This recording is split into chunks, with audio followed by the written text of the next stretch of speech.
को अपना दुश्मन, आपको कहते हैं कि आप दुश्मन मानिए पाकिस्तान को, चीन को तो वो दुश्मन मानते ही नहीं, पाकिस्तान को दुश्मन इसलिए मानते हैं, मैंने कहा कि पाकिस्तान को उनको वो दुश्मन इसलिए मानते हैं कि पाकिस्तान में मुसलमान भाई ज्यादा रहते हैं, मुस्लिम कंट्री है, तो उनको उसके बहाने भारत में हिंदू मुसलमान करने का अवसर मिल जाता है, तो इसके लिए वो पाकिस्तान को दुश्मन मानते हैं, वो भी दिखावे के लिए।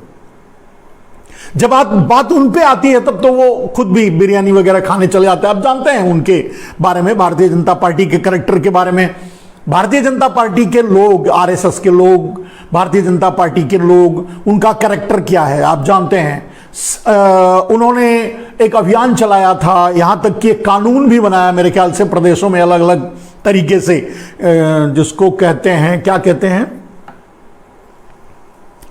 लव जिहाद पर लव जिहाद पर एक कानून बनाया।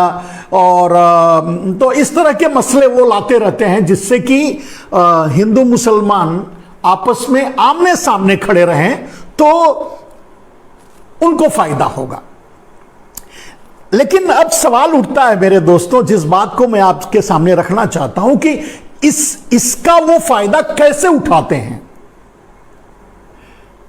किस हथियार का इस्तेमाल करते हैं इस फायदे को हासिल करने के लिए, वही आज विषय है। आज विषय है देश के दो ही दुश्मन हैं, मैं मानता हूं।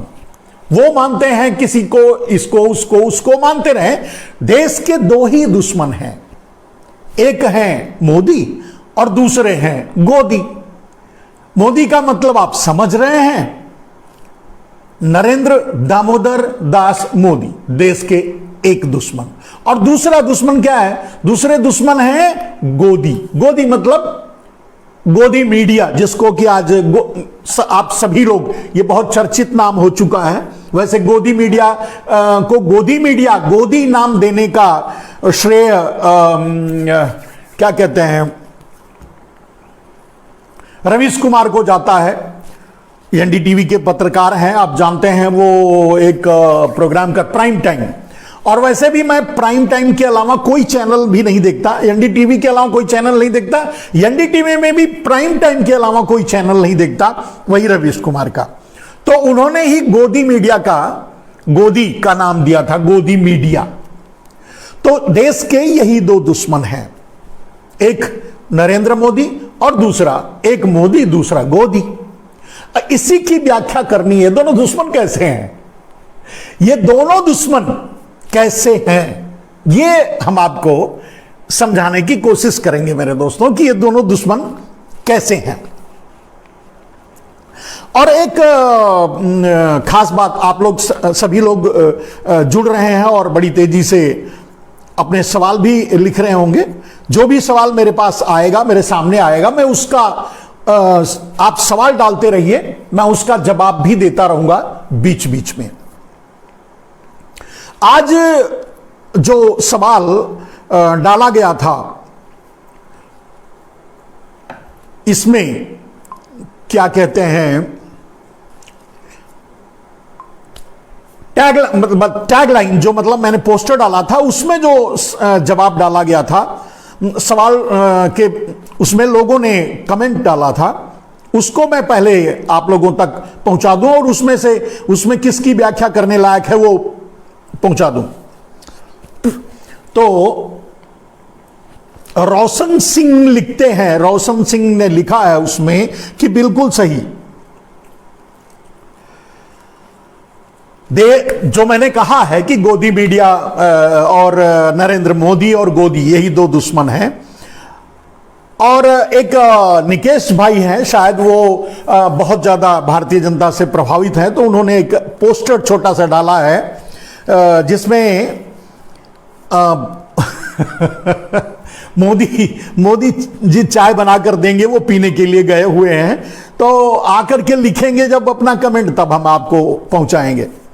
महेश चंद्र जी लिखते हैं, ये फालतू बात करता है, मेरे लिए लिखते हैं, कभी हम भी देखा करते थे, यही कहता था वो बिल पास नहीं, वापस नहीं लेगा, वह इस्तीफा दे चुका है। और जिस प्रकार फोटो इसकी पोस्ट हो रही है, साबित हो रहा है कि यह टिकट के जुगाड़ में है। बहुत बात सही कह रहे हैं आप महेश चंद्र जी, आपने जो कहा, अब बात तो आपकी क्लैरिफाई कर दूं कि पहली बात तो मैं बहुत पहले ये निर्णय ले चुका हूं, ना तो मैं चुनाव लड़ूंगा, ना तो राजनीति में जाऊंगा, ना तो किसी पार्टी का समर्थन करूंगा। इन सब से मैं दूर हूं, मुझे इन सब की जरूरत नहीं है। मैं उनको अपनी जेब में रख सकता हूं, मुझे उनके पास जाकर के टिकट मांगना, चुनाव लड़ना, ये मेरे लिए ठीक भी नहीं है और मेरे बस में भी नहीं है, मेरे लेवल का नहीं है। तो आपका टिकट वाली बात का तो ये कह दिया। आपने कहा था कि आपने लिखा है, सही लिखा है, कि मैं हमेशा ये कहता था कि नरेंद्र मोदी बिल वापस नहीं लेंगे। मैं आज भी कह रहा हूं मेरे दोस्त, नरेंद्र मोदी ने बिल वापस नहीं लिया है, धोखा किया है किसानों के साथ। बिल वापस नहीं लिया है। बिल जो उन्होंने संसद में वापस लिया है वो सिर्फ किसानों को गफलत में डालने के लिए, चुनाव को इंटरप्रेट करके, मतलब चुनाव में उसका फायदा मिल जाए या चुनाव में उनका नुकसान ना हो, बस इसलिए वापस लिया है। जबकि वो बिल लागू कर चुके हैं और लागू कर रहे हैं।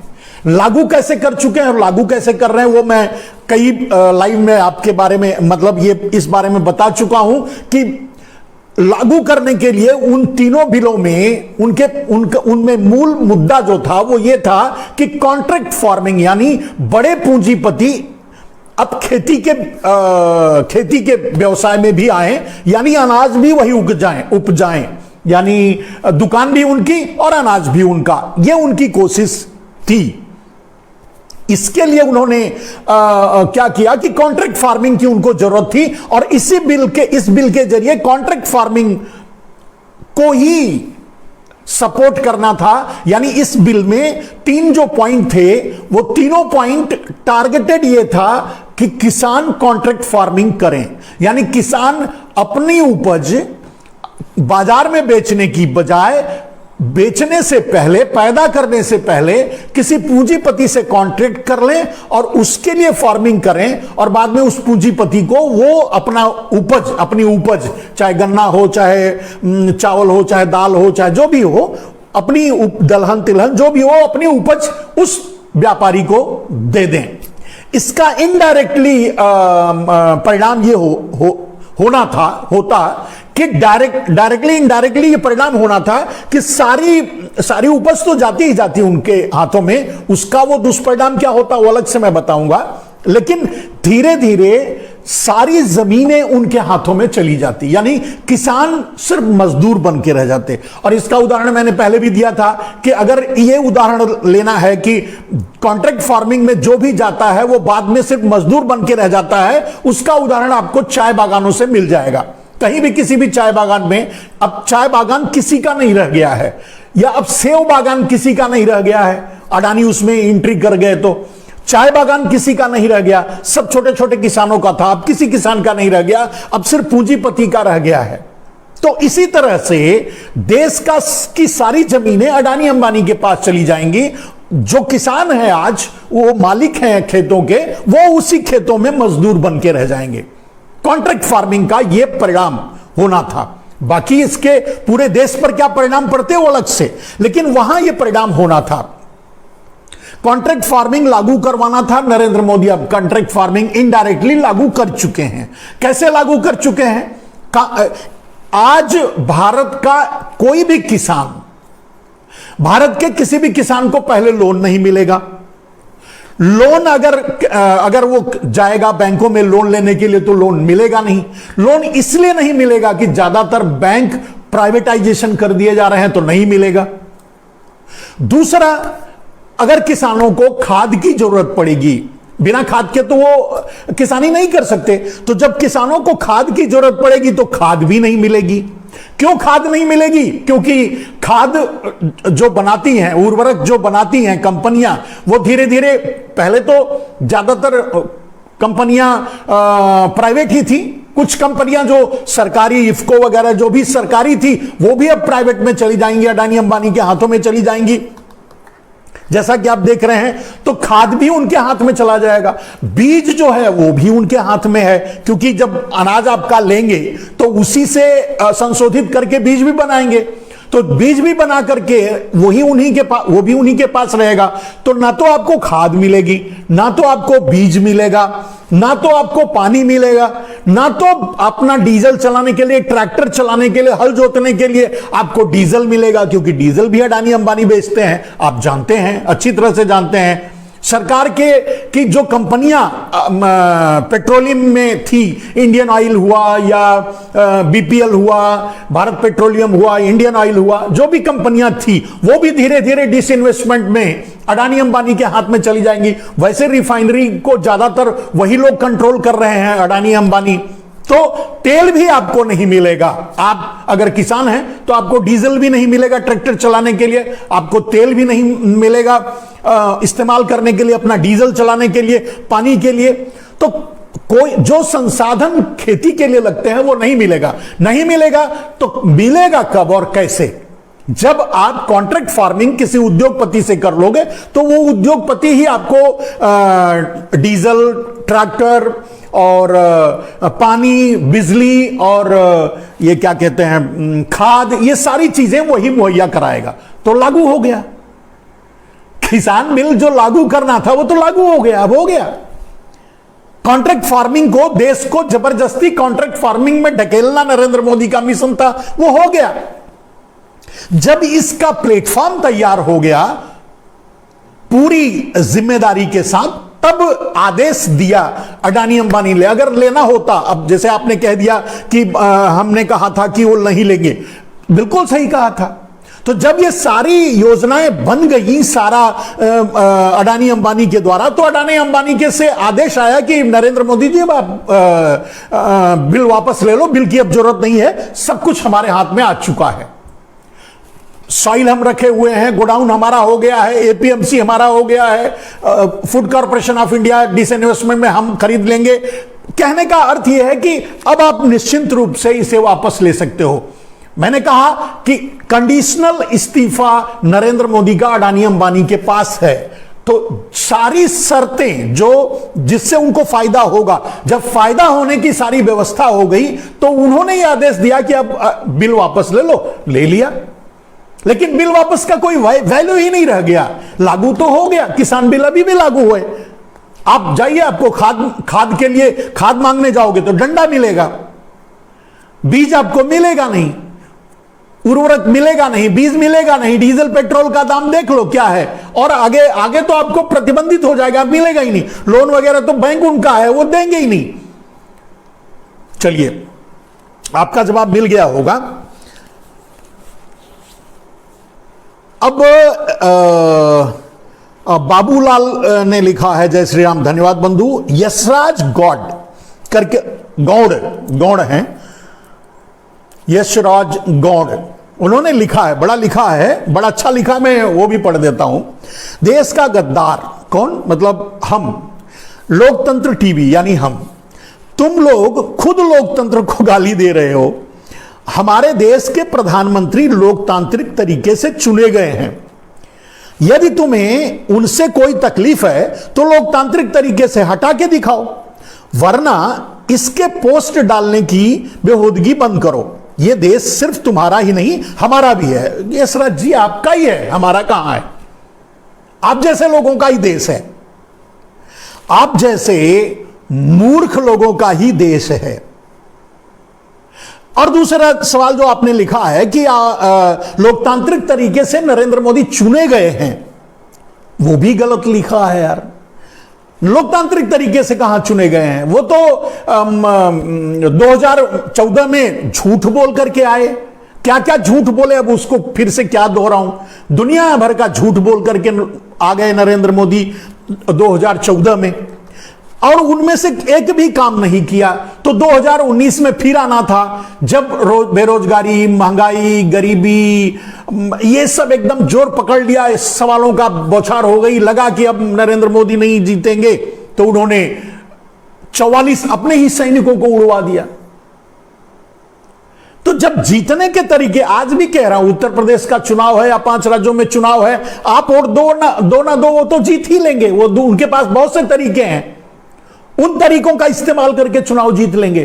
तो लोकतांत्रिक तरीके से वो आए हैं यह कहना आपका गलत है, और लोकतांत्रिक तरीके से कोई हटा ले उनको, यह भी कहना आपका गलत है, क्योंकि लोकतांत्रिक तरीके से वो क्या हटेंगे भाई? जो देश बेचने के लिए आया है वो लोकतांत्रिक तरीके से क्या हटेगा? यशराज जी फिर लिखते हैं, ऐसा लगता है तुम दूध के धुले हुए हो। मैं किसी राजनीतिक दल का समर्थन नहीं करता, लेकिन हमारे देश के प्रतिष्ठित पुरुषों के विरुद्ध इस तरह की अमानवीयता भी बर्दाश्त नहीं। मेरे लिए देश पहले है।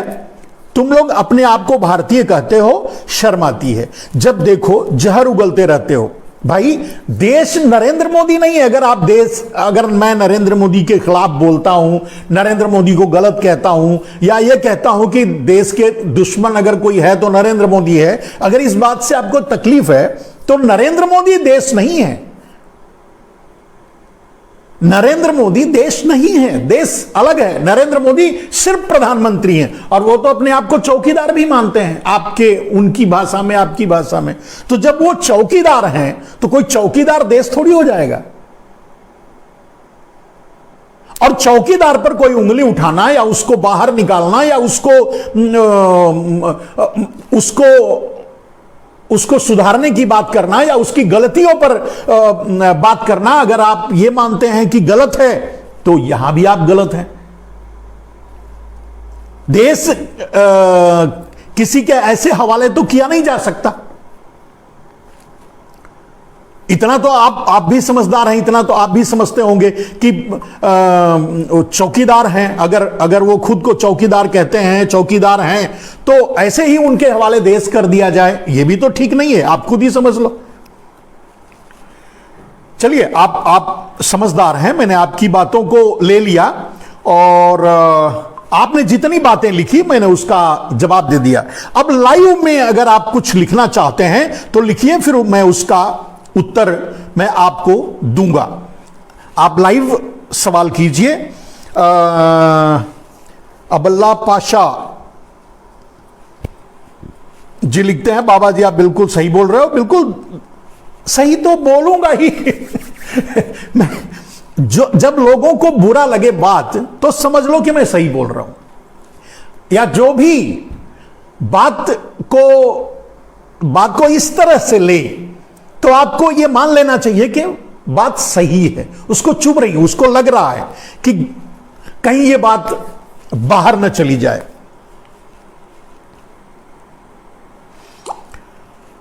और अब हम आ गए हैं उस बात पर मेरे दोस्त, असली मुद्दे पर जिसको हमने डाला था। तो अब आप अपने कमेंट्स डालते रहिए, हम उस पर बात करते रहेंगे और आपका जवाब भी देते रहेंगे। आज हमने डाला था कि देश के दुश्मन नरेंद्र मोदी हैं और मोदी और गोदी, यही दो हैं देश के दुश्मन। जिसे लोकतंत्र का चौथा खंबा कहा जाता है, न्यायपालिका, कार्यपालिका, विधायिका और ये मीडिया, 4 खंबे लोकतंत्र के लिए माने जाते हैं। तो जिसे लोकतंत्र का खंबा कहा जाता है, अगर वही सड़ जाए, बिक जाए, गिर जाए, खत्म हो जाए, तो लोकतंत्र कैसे बचेगा? और आपको जानकारी मैं बता दूं कि आज तो जितने भी चैनल्स हैं, न्यूज चैनल्स के नाम पे जितने भी चैनल चलते हैं, वो देखने लायक रह ही नहीं गए हैं। अगर आप देखते हैं तो अपना टाइम वेस्ट कर रहे हैं, आप अपनी एनर्जी बर्बाद कर रहे हैं। इस तरह के न्यूज चैनल्स हो चुके हैं। मेरे दोस्त, एक और चीज आज बताते हुए चलूं कि आज मतदान दिवस है। मतदान दिवस, मतदान भी एक बहुत बड़ी जिम्मेदारी होती है, बहुत बड़ी जिम्मेदारी का काम होता है। आप मतदान करते हैं, आपके मतदान से ही सरकारें बनती हैं। लेकिन अगर आप जिम्मेदारी से मतदान करेंगे तभी तो सरकारें बनेगी। अगर आप गैर जिम्मेदारी से मतदान करेंगे या मतदान करेंगे ही नहीं तो सरकारें कहां से बनेगी? और गैर जिम्मेदारी से करेंगे तो जो सही सही लोग चुनकर नहीं आ पाएंगे। वैसे भी मतदान का कोई अर्थ बहुत ज्यादा रह नहीं गया है, क्योंकि आप भी जानते हैं, हम भी जानते हैं, ईवीएम का इस्तेमाल होता है, ईवीएम हैक होता है, ईवीएम में प्री डेटा लोडिंग होती है। हर क्षेत्र में कुछ डेटा, मतलब जैसे 1,50,000 वोट पहले से ही, यानी परसेंटेज वाइज 10% या 20% वोट पहले से ही उसमें लोड कर दिए जाते हैं और उसके जरिए उसी पर चुनाव होता है। अब एक बात समझिए कि यह कैसे हो सकता है, जब सारे अधिकारी ही काम करते हैं और सारे अधिकारी सरकार के हाथ में आते हैं और सारे अधिकारी, आप देख रहे हैं कि कम से कम इस सरकार में तो सारे अधिकारी इंतजार में बैठे हैं कि कब मेरा कार्यकाल पूरा हो और मैं विधायक बन जाऊं, मैं एमएलसी बन जाऊं, मैं संसद में चला जाऊं। सुप्रीम कोर्ट से लेकर के चपरासी तक हर सरकारी कर्मचारी इसी ताक में बैठा हुआ है कि कब हम रिटायर हों और कब हम भारतीय जनता पार्टी ज्वाइन करके और सरकार में शामिल हो जाएं। तो अब उनसे आप, जो इस ताक में बैठा है कि कब वो रिजाइन करे, यानी कब वो रिजाइन भी नहीं, कब वो रिटायर हो, अपनी कार्यकाल पूरा करे और दूसरे दिन वो भारतीय जनता पार्टी ज्वाइन करके सरकार में चला जाए। तो जब इस तरह की मानसिकता बन चुकी है, इस तरह के लोग हैं, और तो उन अधिकारियों से आप क्या उम्मीद करते हो? तो वो अधिकारी आपको बताएंगे कि नहीं, देखिए ये गोलमाल हो रहा है, ये प्री डेटा लोडिंग, मतलब ईवीएम में लोड किया जा रहा है डेटा, या डेटा लोड की हुई मशीनें ईवीएम में इस्तेमाल की जा रही है। ये सारी बातें आपको तो नहीं बताएंगे। क्यों बताएंगे? क्योंकि उनको भी तो उसी राजनीति में जाना है, उनके पास ही जाना है, उनकी सरकार में ही जाकर के मिल करके तो आगे मंत्री बनना है, विधायक बनना है, तो कैसे आपको बताएंगे? आज ये समझ लीजिए कि इस जो सिस्टम नरेंद्र मोदी ने शुरू किया है, उसका परिणाम क्या हुआ है कि आप किसी भी अधिकारी पर भरोसा नहीं कर सकते किसी भी काम के लिए। वो सिर्फ और सिर्फ सरकार का, ये कह सकते हैं कि आपका एक आईएएस, आईपीएस, जो भी, जिस भी अधिकारी को आप देख रहे हैं, ये मान के चलिए कि वो भारतीय जनता पार्टी का एक कार्यकर्ता है, चाहे ईडी हो, चाहे सीबीआई हो, चाहे वो हर जगह देख रहे हैं। ईडी तब छापा मारती है जब चुनाव आता है। ईडी छापा सिर्फ विपक्ष के नेताओं पर मारती है। अब यह लगता है कि जैसे विपक्ष में जो बैठा है वो चोर है, और विपक्ष के नेताओं पर छापा तो मार लेती है, लेकिन वही विपक्ष वाला, वही आदमी जब वो भारतीय जनता पार्टी में शामिल हो जाता है तो उसको क्लीन चिट दे देते हैं कि नहीं भाई, ये तो इसने कुछ गड़बड़ नहीं किया। तो आप समझ रहे होंगे कि इनकी क्रेडिबिलिटी, मतलब जो आईएएस, आईपीएस या जो आज देश को चला रहे हैं, नेता तो बदलते रहते हैं, लेकिन आईएएस, आईपीएस तो हमेशा के लिए, ब्यूरोक्रेट्स तो हमेशा के लिए रहते हैं। तो ब्यूरोक्रेट्स जो देश को रियल में सचमुच चलाते हैं, इनको कहां, क्या बोलते हैं, नेता तो वैसे भी गधे होते हैं, उनको कहां, न तो आधे से ज्यादा तो अनपढ़ है, आधे से ज्यादा तो क्रिमिनल है, आधे से ज्यादा तो अपराधी हैं। तो जब क्रिमिनल, अपराधी, अनपढ़, गंवार जब सरकार में जाएंगे, वो क्या चलाएंगे? चलाता कौन है? ब्यूरोक्रेट्स। अगर ब्यूरोक्रेट्स नेताओं के साथ मिल जाएगा, अपने ईमान को बेच देगा, तो देश कैसे चलेगा? फिर उनकी क्रेडिबिलिटी क्या रहेगी? फिर उन पर विश्वास कौन करेगा? आज किसी भी, चाहे ईडी हो, चाहे सीबीआई हो, चाहे रा हो, चाहे जो भी संस्था भारत में है, उनके शीर्ष पर बैठा हुआ अधिकारी इस ताक में बैठा है कि कब वो रिटायर होगा, चाहे वो सुप्रीम कोर्ट का जज हो, चीफ जस्टिस हो, हाई कोर्ट का जज हो, कोई भी हो, वो इस ताक में बैठा है कि कब वो रिटायर होगा और कब भारतीय जनता पार्टी ज्वाइन करके और संसद में पहुंचेगा, या विधायक बन करके वो विधायिका में पहुंचेगा, यानी एमएलए बन जाएगा, एमएलसी बन जाएगा, राज्यसभा सांसद बन जाएगा। इस ताक में बैठा है, तो उससे आप जस्टिस की उम्मीद करते हैं? वो न्याय कर पाएगा किसी के भी साथ हो? ये आप इस गंभीरता को समझिए। तो कहने का मतलब यह है कि आज मतदान दिवस है, मतदान दिवस बना लीजिए, वोट की जिम्मेदारी को समझिए, लेकिन उससे पहले अपनी जिम्मेदारी को समझिए कि आपको क्या करना है, क्या सही है, क्या गलत है, उसको समझिए। और उसको पढ़ करके, लिख करके, अपने ज्ञान से समझिए। टीवी देखकर मत समझिए। टीवी तो गोदी में, मैंने आज कहा, आज मेरा विषय ही गोदी मीडिया है, तो मीडिया जो है वो गोदी में चली गई है, इसीलिए उसका गोदी मीडिया नाम डाला गया है। तो गोदी मीडिया है।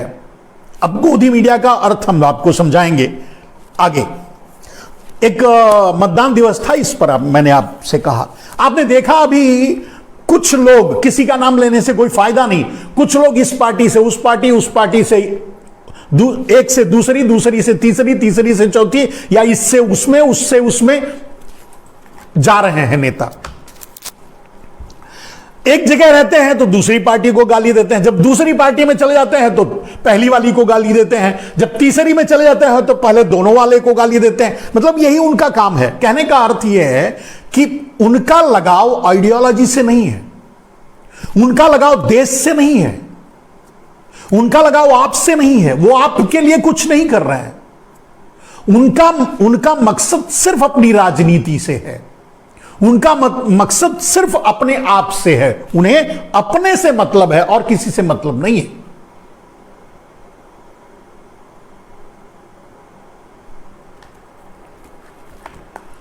आप समझ गए होंगे मैं क्या कहना चाहता हूं। दोस्तों, यूपी चुनाव में पाकिस्तान की एंट्री हो गई है। आपने देखा, मैंने कहा कि कल बताया था कि संबित पात्रा खुले हम बोल रहे थे कि अखिलेश को बोल रहे थे, ठीक है, ये उनका राजनीतिक मुद्दा है, वो एक दूसरे पर आरोप लगाएं, ठीक है, लेकिन मैं नहीं समझता कि इससे बेरोजगारी, गरीबी, महंगाई, भूखमरी, इनका क्या रिश्ता है। आज जवाब यह देना चाहिए, देश को जवाब दे इस चीज के लिए होना चाहिए कि देश के लिए वो क्या करे। क्या मिला? रोजगार मिला, स्मार्ट सिटी बनी, गरीबी मिटी, भूखमरी मिटी, किसानों की आत्महत्या रुकी, जो वादे किए गए थे, जो काम कहा गया था, कह करके चुनाव लड़े थे, क्या वो पूरा हुआ क्या? तो उसकी बात नहीं हो रही, क्योंकि उस पर तो चुनाव लड़ ही नहीं सकते। उस पर जैसे ही उस मुद्दे पर जाते हैं, जब वो मुद्दा उठना शुरू होता है, तब पाकिस्तान की एंट्री हो जाती है। वैसे चीन की एंट्री नहीं होती, चीन का मुद्दा बना हुआ है। चीन भारत के कुछ जमीनों पर कब्जा करके बैठा है, लेकिन उस पर बोलने के लिए तैयार नहीं है, मुंह खोलने। एक बात समझिए, जब से नरेंद्र मोदी प्रधानमंत्री बने हैं तब से, और खास करके जब से इन्फिल्ट्रेशन हुआ है, जब से चीन ने गलवान घाटी में हमला किया, उसके बाद से लेकर, उससे पहले तो रोज चले जाया करते थे घूमने पीजिंग, जिनपिंग से मिलने, लेकिन उसके बाद से लेकर के जब से वो चीन ने हिमाकत की है, तब से लेकर आज तक नरेंद्र मोदी से यह चैलेंज है कि कहीं भी चीन शब्द ही बंद कर दिया लेना। उनके मुंह से ही चीन नहीं निकलता। जो कभी लाल आंखें दिखाने वाली बात करते थे, घर में घुस के मारने वाली बात करते थे, भारत बदल गया है, घर में घुस के मारता है, तो अब वो भारत का, हमारा, आपका चौकीदार यानी नरेंद्र मोदी, वो चीन के घर में घुस के कहां से मारेंगे और लाल आंखें कहां से दिखाएंगे, जब उसका नाम लेने में उनकी फटती है, डरते हैं। तो कहने का अर्थ यह है। रह गई बात, मेरे दोस्त, अब आते हैं हम उस मुद्दे पर, उस बात पर जो आपसे हमें आज शेयर करना है। और शेयर करना यह है कि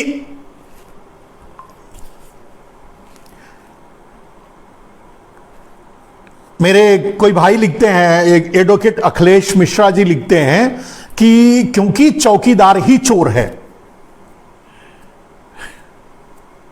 आपने बहुत सही सवाल उठाया। यह बहुत बड़ा स्लोगन बना था कि चौकीदार चोर है।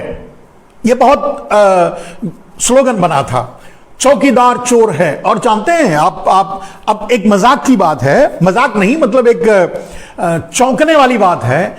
इस नारे को सबसे ज्यादा जिसने इस्तेमाल किया था, चौकीदार चोर है, चौकीदार चोर है, इस नारे का सबसे ज्यादा इस्तेमाल करने वाले थे कांग्रेस के एक आरपीएन सिंह नेता थे, दिवंगत, मतलब नहीं दिवंगत नहीं कहेंगे, अभी हैं, वो जिंदा हैं, दूसरी पार्टी में चले गए, मतलब पूर्व कांग्रेसी आरपीएन सिंह चौकीदार चोर है का सबसे ज्यादा जम करके इस्तेमाल किया था इस नारे का। और आज या कल, मेरे ख्याल से कल या आज ही वो कांग्रेस में बीजेपी में चले गए। अब मुझे समझ में नहीं आता कि वो भारतीय जनता पार्टी के मेरे जो हैं लोग अब अपने फूफा को क्या कहेंगे। उनके फूफा जी तो वहीं चले गए, उनके पास ही चले गए, जो चौकीदार को चोर कहा करते थे। खैर वो तो कुछ नहीं कह पाएंगे, उनको कुछ कहना भी नहीं है। ये तो मैंने एक व्यंग किया जिसे आप समझ सकते हैं। तो चौकीदार चोर है का सबसे ज्यादा इस्तेमाल करने वाले आरपीएन सिंह आज कांग्रेस में शामिल हो चुके हैं। हो गया। अब एक और नारा, जब हम कभी नरेंद्र मोदी के साथ थे, रामदेव जैसे दलाल के साथ मिलकर के नरेंद्र मोदी के लिए काम किया करते थे, उस समय हम लोगों में एक नारा चलता था, बहुत ज्यादा प्रचलित था कि क्या कहते हैं, कांग्रेस मुक्त भारत बनाने की बात की जाती थी। हमारे रामदेव भी किया करते थे और भारतीय जनता पार्टी वाले भी नारा लगाया करते थे। लेकिन आज मेरे समझ में नहीं आ रहा है, जब सारे कांग्रेसी भारतीय जनता पार्टी में जा रहे हैं तो कहां कांग्रेस मुक्त हुई? कांग्रेस मुक्त भारत कहां हुआ? हम तो समझते हैं कांग्रेस मुक्त भारत नहीं, बल्कि कांग्रेस युक्त बीजेपी हो गई। अब उसे तो अपना नाम एक ऐड ऑन कर लेना चाहिए, कांग्रेस मोदी जनता पार्टी। वैसे भी भारतीय जनता पार्टी तो खत्म हो गई है, मोदी जनता पार्टी रह गई है, तो कांग्रेस मोदी जनता पार्टी कर लें, ज्यादा अच्छा रहेगा। मतलब ये तो सुझाव है। राजेंद्र चौधरी लिखते हैं कि राहुल गांधी ने यह बात, अरे नहीं राजेंद्र भाई, आपकी जानकारी के लिए बता दूं, राहुल गांधी तो ये स्लोगन दिए थे, बस ये कहा था कि चौकीदार चोर है, एक आध मंच से ऐसे कहा, एक आध बार। सबसे ज्यादा उसका इस्तेमाल आरपीएन सिंह ने किया है। अगर आप मीडिया में हैं, मीडिया को जानते हैं, अगर न्यूज वगैरह देखते हैं तो आप निकाल लीजिए, सबसे ज्यादा उसका इस्तेमाल आरपीएन सिंह ने ही किया था, चौकीदार चोर है। अब चौकीदार चोर है कहने वाला चोर के साथ ही जाके मिल गया, अब क्या करोगे? और सबसे धर्म संकट का क्या है? धर्म संकट यह है कि हमारे भारतीय जनता पार्टी के टंपंगे बेचारे अब उस आरपीएन सिंह को क्या कहेंगे, आरपीएन सिंह के फूफा जी उनके साथ ही चले गए। चोर कहा करते थे, तो जब चोर कहा करते थे तो गाली दिया करते थे, ट्रोल किया करते थे, भद्दी गालियां दिया करते थे। चलिए वो तो उनका काम है, करते रहते हैं। लेकिन अब क्या कहेंगे? फूफा जी कहेंगे। तो चलिए, ये तो चलता रहता है, ऐसी बहुत सी बातें। जॉनसन बिहारी करके हैं कोई, बाबा ये झूठ सच को परेशान कर रहा है, लेकिन अब परास्त हो रहा है।